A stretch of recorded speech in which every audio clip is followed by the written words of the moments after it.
अध्याय 1 भाषा, लिपि, बोली और व्याकरण।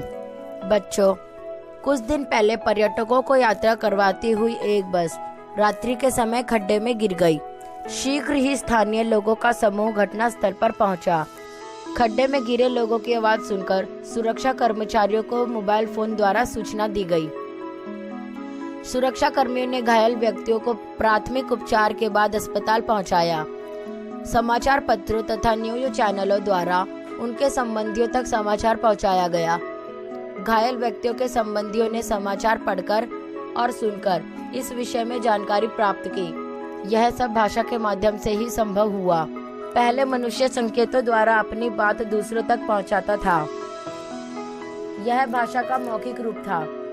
कालांतर में उसने अपने विचार प्रकट करने के लिए कुछ ध्वनि चिन्हों का सहारा लिया। फिर भाषा का लिखित रूप प्रचलित हुआ, जिसे भविष्य के लिए सुरक्षित रखने की आवश्यकता महसूस हुई। इस प्रकार लोग अपने भावों को दूसरों तक लिखकर पहुंचाने में समर्थ हुए और दूसरों के विचार सुनकर और पढ़कर ग्रहण करने लगे।